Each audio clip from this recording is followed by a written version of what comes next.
আপনি কি জানেন এমন কিছু আমল আছে যেগুলো করলে আল্লাহ আপনার রিজিকে অদ্ভুত বরকত দেন? অনেক মানুষ দিনরাত পরিশ্রম করে, তবুও টাকার বরকত থাকে না। আবার কিছু মানুষ কম উপার্জন করেও অসাধারণ বরকত পায়। এর রহস্য কি?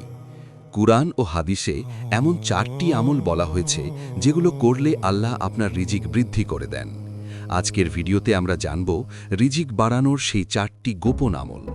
প্রথম আমল হল বেশি বেশি ইস্তেগফার করা, অর্থাৎ আল্লাহর কাছে ক্ষমা চাওয়া। কোরআনে আল্লাহ বলেন, তোমরা তোমাদের রবের কাছে ক্ষমা চাও, নিশ্চয়ই তিনি অত্যন্ত ক্ষমাশীল। তাহলে তিনি তোমাদের উপর আকাশ থেকে প্রচুর বৃষ্টি বর্ষণ করবেন এবং তোমাদের সম্পদ ও সন্তান বৃদ্ধি করবেন। সূরা নূহ 10-12। তাই প্রতিদিন বেশি বেশি বলুন আস্তাগফিরুল্লাহ। এই ছোট আমল আপনার রিজিকে বড় বরকত আনতে পারে। দ্বিতীয় আমল হল দান সদকা করা। অনেকেই মনে করেন দান করলে টাকা কমে যায়, কিন্তু ইসলাম বলে দান করলে রিজিক আরও বাড়ে। রাসূল সাল্লাল্লাহু আলাইহি ওয়াসাল্লাম বলেছেন, সদকা করলে সম্পদ কমে না। সহিহ মুসলিম। আপনি যতই অল্প দান করুন না কেন, আল্লাহ তার বদলে অনেক বেশি দেন। তৃতীয় আমল হল তাহাজ্জুদ নামাজ পড়া এবং দোয়া করা। রাতের শেষ ভাগে আল্লাহ বান্দাদের সবচেয়ে কাছে থাকেন।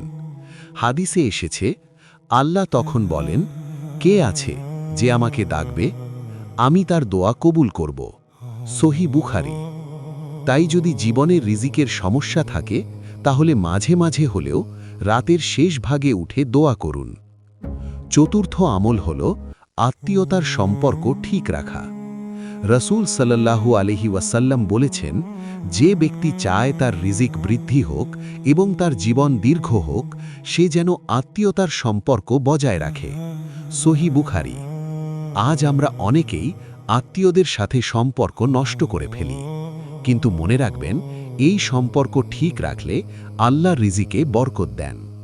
তাই আজ থেকে চেষ্টা করুন বেশি বেশি ইস্তেগফার করা, দান সদকা করা, তাহাজ্জুদে দোয়া করা, আত্মীয়তার সম্পর্ক বজায় রাখা। এই আমলগুলো করলে আল্লাহ আপনার রিজিকে বরকত দান করবেন ইনশাআল্লাহ। ভিডিওটি ভালো লাগলে লাইক দিন এবং শেয়ার করুন। আর ইসলামিক এমন ভিডিও পেতে চ্যানেলটি সাবস্ক্রাইব করে পাশে থাকুন। আল্লাহ আমাদের সবাইকে হালাল রিজিক দান করুন। আমিন।